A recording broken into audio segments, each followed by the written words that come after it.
ゼロ、月はみの仮面。とうとう今回で最後になっちゃいましたね。それでゲームの感想なんか話しながら進めていきたいと思います。月が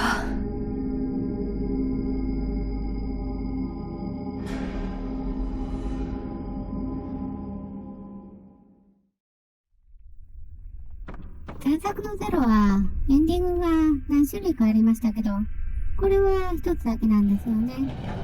私は結末がいくつもあるのはあんまり好きじゃないんで、この終わり方がいいかなって思いました。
残念に思ったのは、血友病で苦しんだ人たちが書いた文章が多すぎる点かな。ルカの時に読んだ文章と同じような文章がジョーさんの話にも出てくるんで、なんか面倒でしたね。プレイ時間が短くなってもいいんで、シンプルにした方がいいかなって思いました。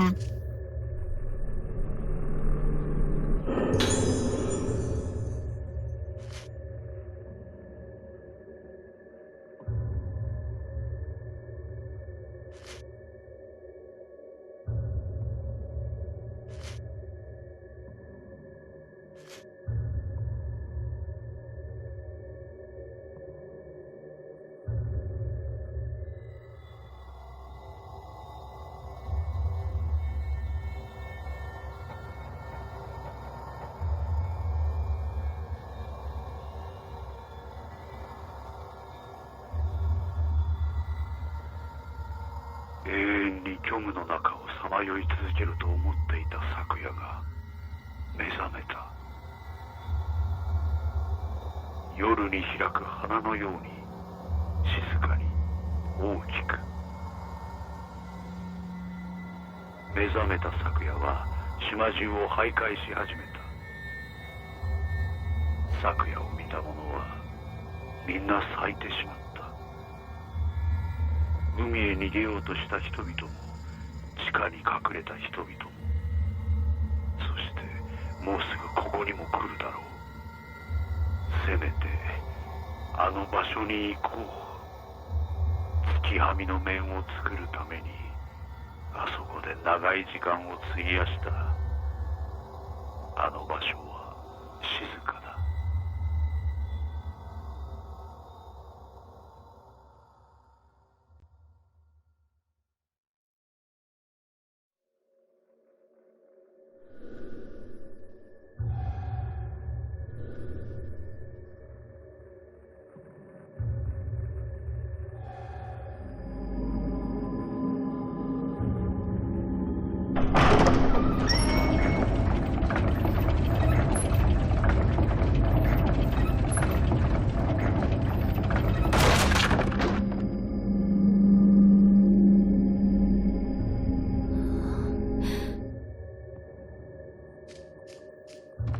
で、私はこのゲームの物語がとても好きなので、できればリメイクを出してほしいです。プレステ2の赤い蝶が Wii にリメイクされたんで、Wii の月闇の仮面をプレステ4にしてほしいなと。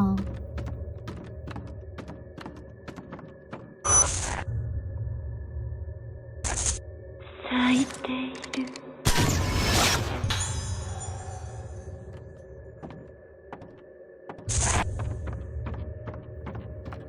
それで、まどかとあやこの章を追加してほしいんですよ。で、どういう内容かって言いますとですね。これは私の空想なんですけど、みんな咲いてしまえばまどかは霊に体を奪われて、まどかの魂は幽体離脱してることにするんですよ。それで、まどかの幽体は、ルカとミサギのところへ行って、置いていかないででも、白状なルカとミサギは、カメラで追い払っちゃうんですよね。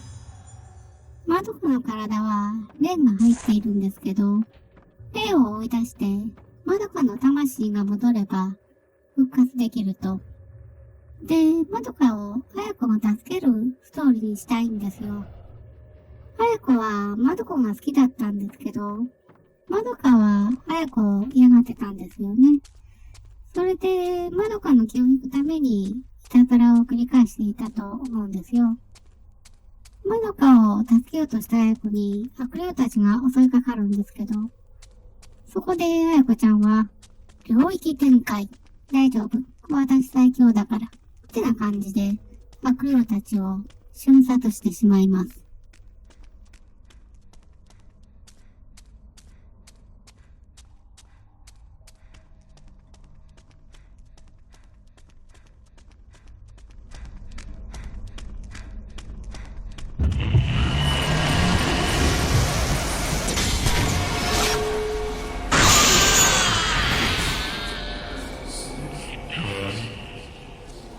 弟子のくせに、お嬢様に盾つくんじゃないわよ。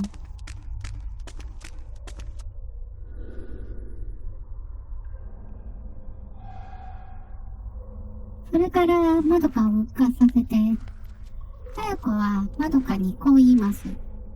私は、本当はまどかの大切な人になりたかったのよ。でも、私はもう死んでしまっているから。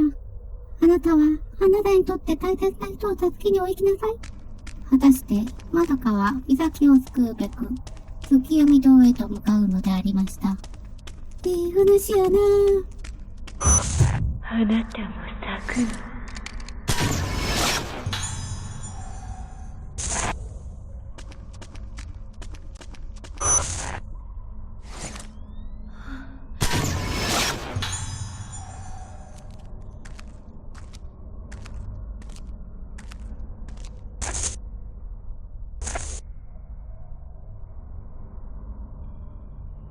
来たか。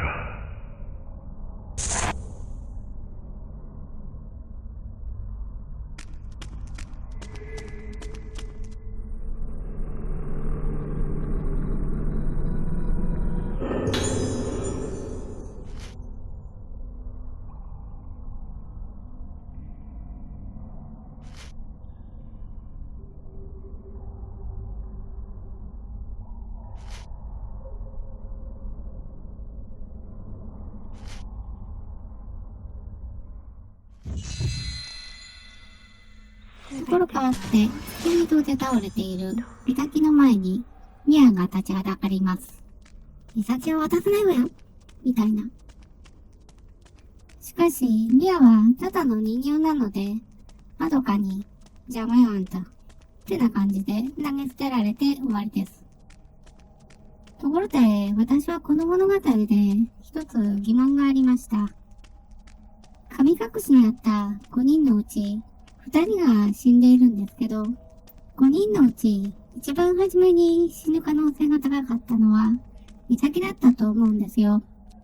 それで私、なぜ美咲は大丈夫だったのか考えてたんですけど、月森の巫女は魂の音を聞くことができるって文章で書いてあったんですけど、血流上で自分を失ってしまうというのは、魂の音を失うことだと思うんですね。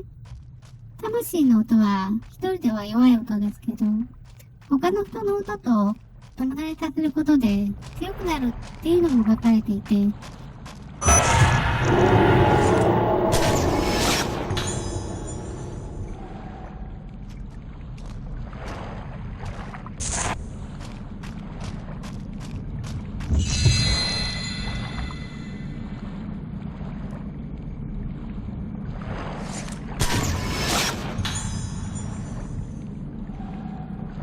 月森の巫女は友達によって別の人の魂の音を強くできるんじゃないかなっていう仮説を立てたんですよ。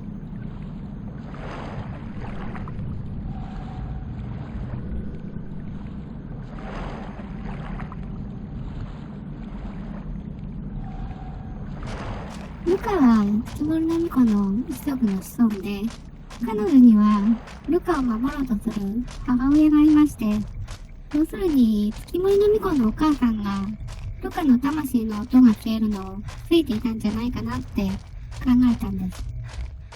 それで、岬には彼女を守ろうとするまどかがいまして、まどかの名字は月森なんで、月森の巫女の一族である可能性が高いと思います。まどかは無意識のうちに岬の魂の音を友達させて、音を強めていたんじゃないかなって空想しました。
を担当した椿さんで、優しい女性なんですよね。でも邪魔するなら容赦しません。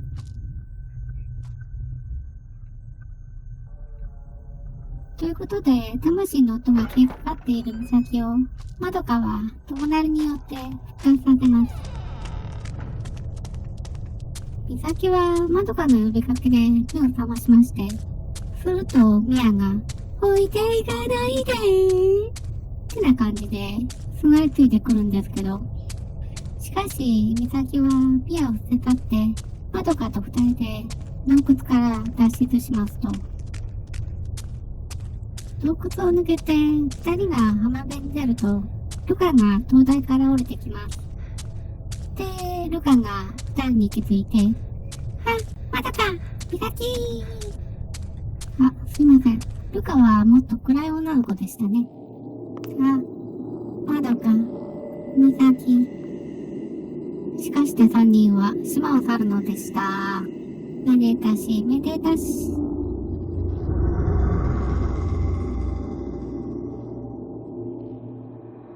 これであの面は真に完成する。昨夜の顔そのものが月はみの面なのだ。すべての人々が咲くことになる。目に線があれば面が必要なのだ。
なんで父親が娘の邪魔をするのかな。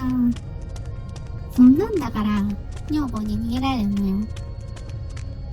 でも機雷語を成功させるには月森の歌が必要で、母親は月森の歌を知ってたから、両親がちゃんとコミュニケーション取っていれば島は滅びなかったんですよね。やっぱ夫婦は仲良くしないとあかんですよね。ねえお父さん。いないか。リメイクを出してくれたら、私、アマゾンで予約しますよ。だから、最低1本は売れますよ。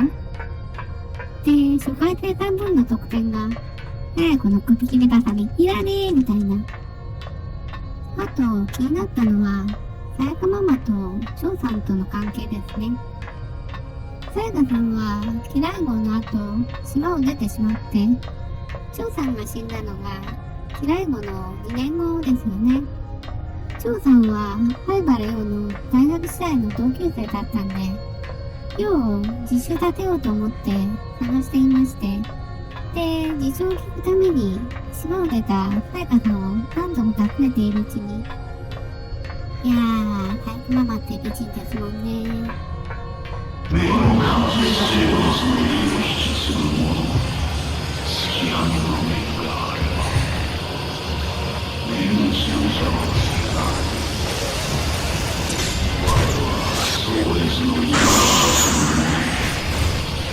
目の強さを知らない。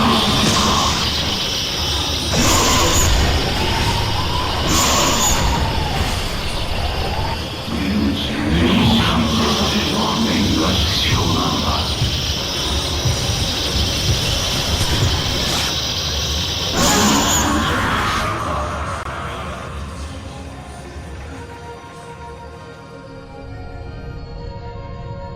最後に2人で見つめ合ってるシーンなんて、ルカには見せられないですもんね。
壁に隠れてお父さんが見えない。古いよ。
私のことを忘れないで。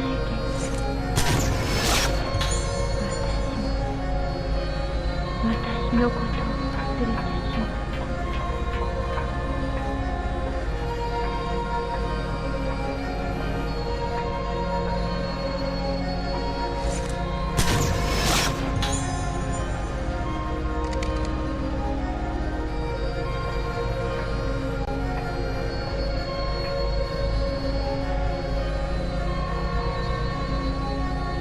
ルカ、月森の歌を。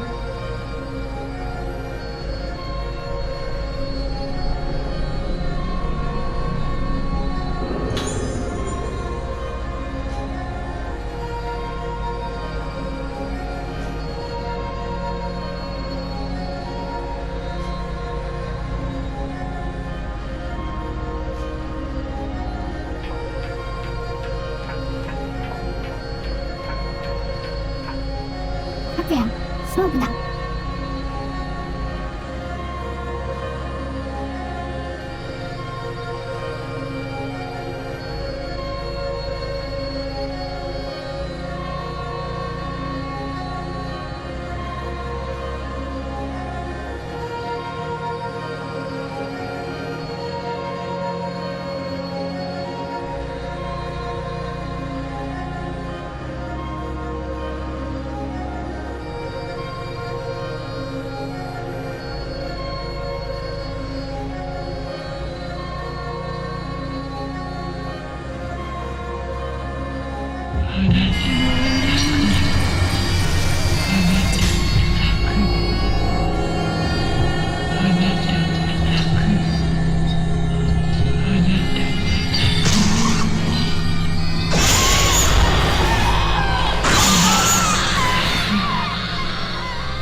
ゼロレンズコンボ。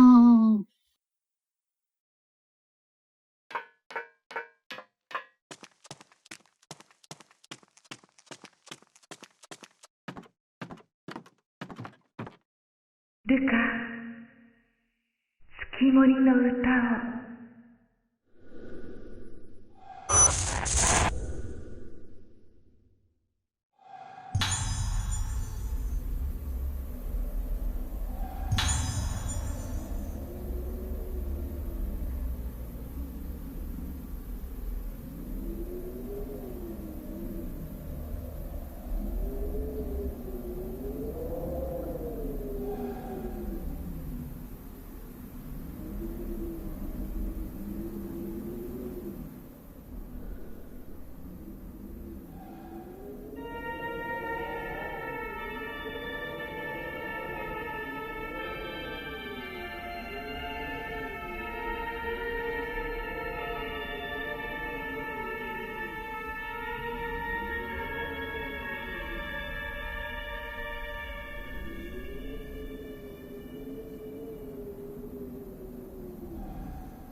焦ってる焦ってる。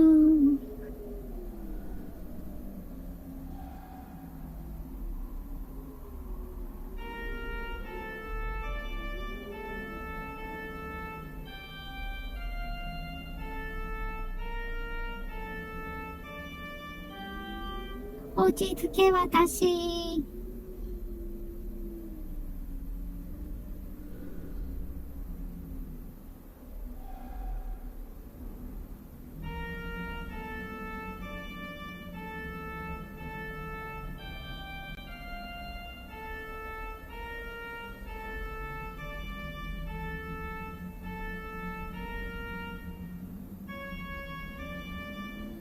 オーケー？よかった。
このゲームはノーマルモードでクリアするとハードモードがプレイできます。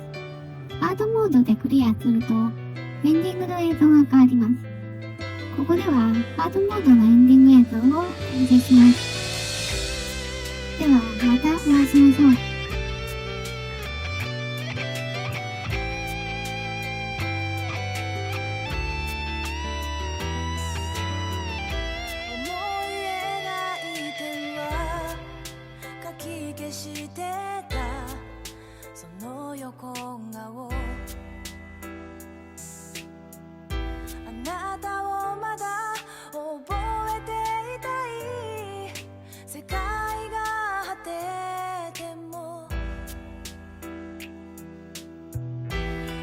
私のつぼみは咲き乱れて形もないどんな色に染まっていたかを忘れてしまった父さん満ち欠ける日